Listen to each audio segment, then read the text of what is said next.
Viewers, hello and welcome to News Watch Online TV News. I am your host, Mariato Dukuri. The Budget Advocacy Network, BAN, and Christian Aid in a press conference held on the 27th of August 2020 at SLASH headquarters in Freetown have launched twin reports. The revenue provision in the 2020 Finance Act and the public information disclosure provision in the 2016 PFM Act. The press conference covers a comprehensive presentation on the reports and their findings, including the government's intention to raise revenue to finance the 2020 budget and series of revenue advancement proposals. The Assistant Director, Revenue and Tax Policy, Ministry of Finance, Abubakar Conte, made an official launch of the two reports, stating the importance of them. We have had a series of collaboration with the Budget Advocacy Network in the past. They have been very much helpful to us at the ministry, especially with regards to our issues relating to tax policy matters and revenue mobilization. They have been very much particular about how government could be able to raise revenue in order to finance its activities, so that we can reduce our reliance on donor support. So I want to say a big thank you to Budget Advocacy for the collaboration between us and Budget Advocacy Network in the past. They were also very much instrumental in trying to put the transfer pricing regulations together with Oxfam, etc. Now, we are here this afternoon to launch the reports on two documents which they have actually put together. One is the simplified revenue provisions in the 2020 budget, which obviously clearly outlines how government actually intends to raise revenue in order to finance the 2020 budget. And if you look at the budget speech, or you look at this document, you will see that there are a series of revenue enhancement proposals which have been highlighted in this document. Now, then we have the other one, the scorecard on selected mandatory information disclosure as per the 2016 Public Financial Management Act and Regulation. Now, that act has been passed since 2016. Now, there are certain provisions in that act that actually place obligation on governments to disclose certain information for public consumption. So if we have institutions like Budget Advocacy Network that consistently reminds government of obligations to make certain statements public, I think that one also is a step which we really need to welcome from the ministry end.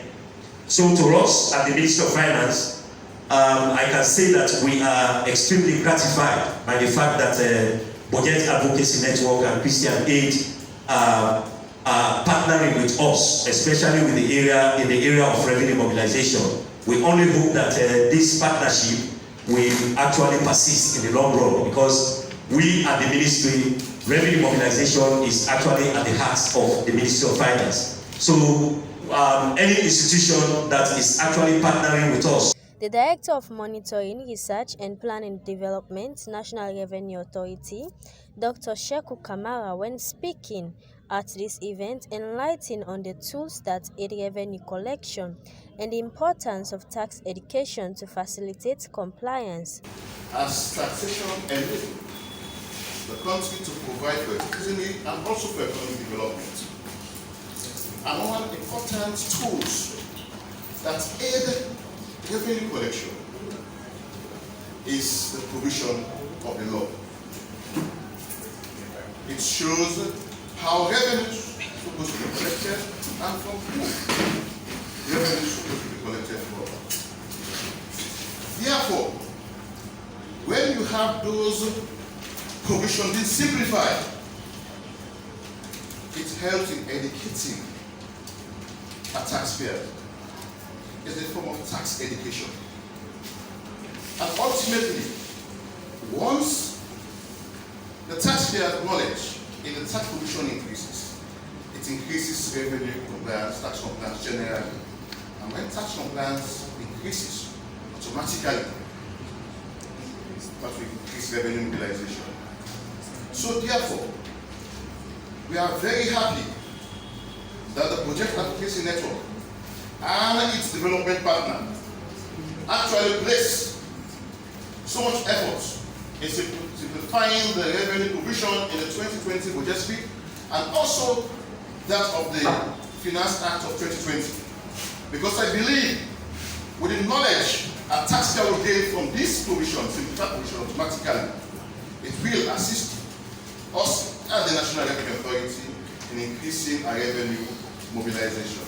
So therefore, on behalf of the Commissioner General of the National Revenue Authority, we want to say thank you to BAN, that's the Project Advocacy Network, for this wonderful work being done, and also to a development partner, particularly Crystal Aid, in funding this particular project. Marian Amaria Bangura, Newswatch Online Television. Incendiary and hate speech has been on the increase over the past few months on diverse social media platforms. This hate speech has led to increasing tension within the country. Many believe that these messages have tendencies that will lead to violence. In a post-conflict democracy, what does this mean for our society? Marcella Sambasise is the Executive Director for Campaign for Good Governance, CGG. She speaks more on this issue in this interview. You rightly put with democracy, as we build we also get for understand so we build in a context of post-conflict peace building. So we'll not forever forget that aspect. This is Salona country we don't come up from civil conflict, and equally so anything they do get for be mindful. Say we get for do within the precepts of the law, and equally so for build trust and ensure say where citizens then participate within the law. Mayo institution campaign for good governance to promote citizens' participation, but the sort of participation we promote that participation we could be for all the good of the entire Sierra Leone for the citizen, not to that participation where you send a joke not getting cause violence. And we don't see the proliferation of hate speech in our social media. You know, in recent times, a lot of people use social media for the wrong reasons. People them write, then they go make comments them. In fact, some of them comments in a policy comment, and you begin wonder, so side this person getting mandates from such authoritative statements, a wrong, a totally wrong. So we raise awareness, especially among the youthful population, among political party leaders, every actor for understand say social media we detest the proliferation of hate speech, we detest them and we condemn in use in social media. One of the things that again one want for say, you know, politicians they don't particularly want for use this space. Since the election in 2018, we find out say the political party supporters they get specific message they with they hail. Once the message and they use, you know, hate speech as a point of political point scoring, it's not good. Hate speech not good for opposition, it's not good for ruling party, it's not good for government, it's not good for civil society, it's not good for peaceful coexistence in any society. Let we continue for condemn hate speech. Instead, let we promote constructive dialogue. Let we call for spaces where citizens say if they get concerned they will able to express them, and also maybe make room for participation and let people then get access to opportunities, access to resources and equitable distribution of such resources. By doing so, we could bring down the tension in the country and for try for say we enhance citizens' participation. A lot of things then don't happen and a lot of things then don't go wrong. When we continue for campaign for good governance, we try for tell people then say then structures, then post-conflict structures that we then be don't set at community levels. For example, the decentralization process. We get for try for decentralized security. We get for try for decentralized participation. Let people be able to build consensus at the community level. For instance, you know, various groups then they form associations. You get farmers association, you get bike riders association, you get, you know, market women association, they get things YZ jewelers, they get association. Now, politicians they don't see them space that they will not form for the purpose of good governance and peaceful coexistence. Then they capture them space and they infiltrate them space and they for convert them to their own.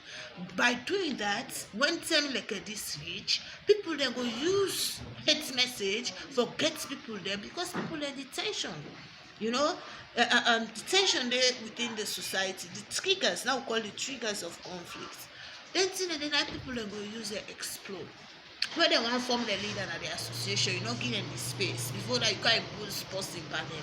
Then they now all they bring, problems within the community. They're not able to speak with one voice. We're able to promote consensus in the communities.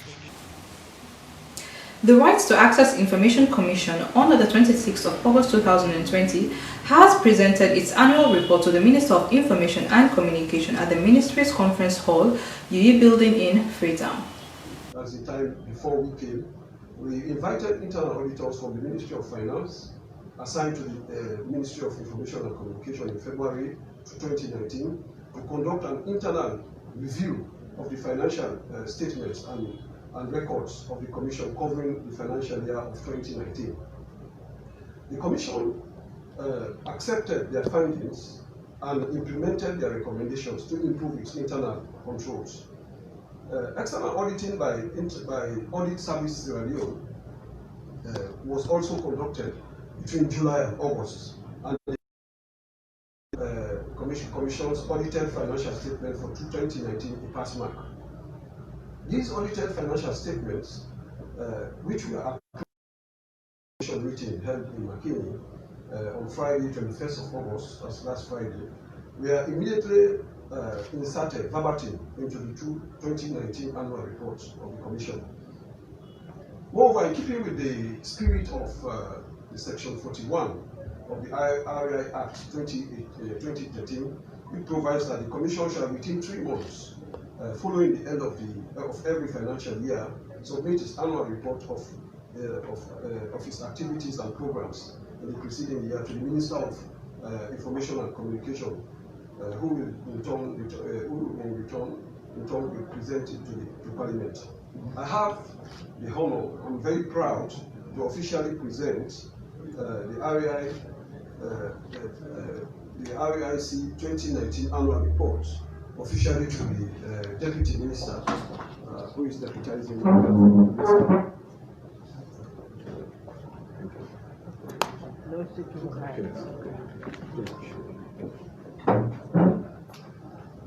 Viewers, let's go for a quick break. We will be right back. Are you looking for a place where you will have fresh poultry eggs? Well, your worries are over. Reef Poultry Eggs is here to satisfy you. Visit us at 28 Charlotte Street, Freetown, or call 079 368959.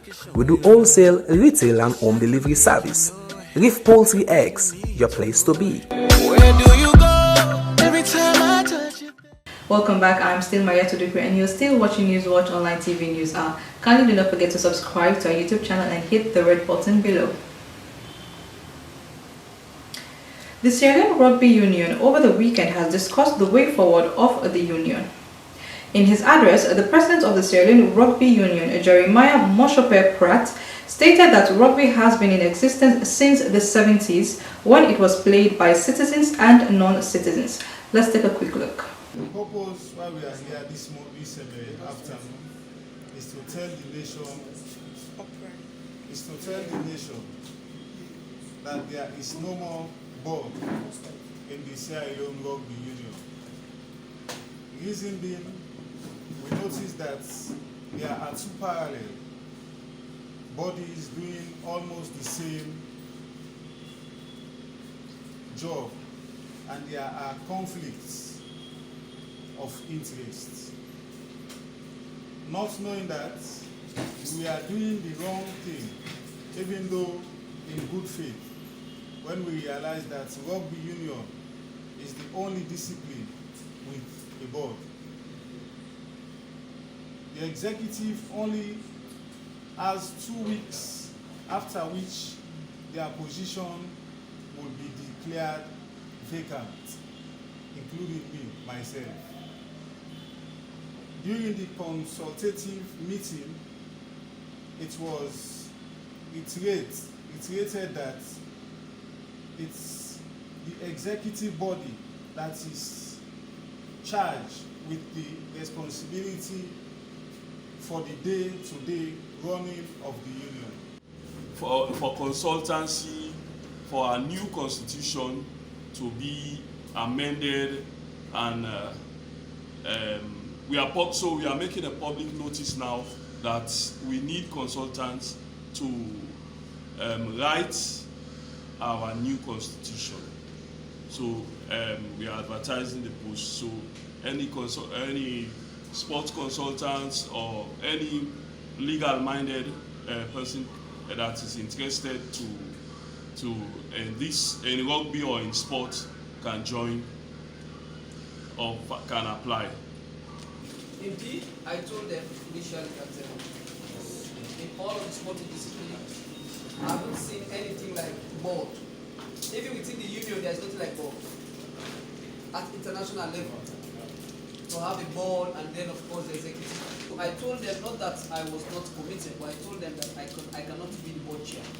So after I went to I was in the US, then they have the board and they put my name in there. So I don't have to contest it. So now the NOC, the Minister of Sports, they are saying it's not ideal to have a board. That is one. Secondly, I told them that this money, they should not share this money in secret. They should call journalists to share this money. So everybody will know that this is how they are going to share the money equitably among clubs. The board has been dissolved. I totally support that. Of course, it's the ideal position. And I also told them that they need to go to seek for fresh mandate, all of them. And the Rugby Africa also support that. So they need to go to the delegate conference. Of course, all of these sport journalists, when they say go to Congress, it's become a kum fire kum. So for them, it should not be a kum fire kum. They should go to Congress and then, of course, amend their constitution. Because as it is, the Secretary General was saying to write. They are not writing the constitution. They are amending. Because the old constitution, there has been a constitution, but that one is not up to best practice according to the Rugby Union standard. Alright, ladies and gentlemen, that's all we have for this edition of Newswatch Online TV News. I have been your presenter, Maria Tudukuri. Kindly do not forget to subscribe and follow us on all our social media handles on YouTube, Instagram, Twitter, which are all Newswatch Online TV SL. Once again, I have been your presenter, Maria Tudukuri. Stay safe, stay healthy. Goodbye.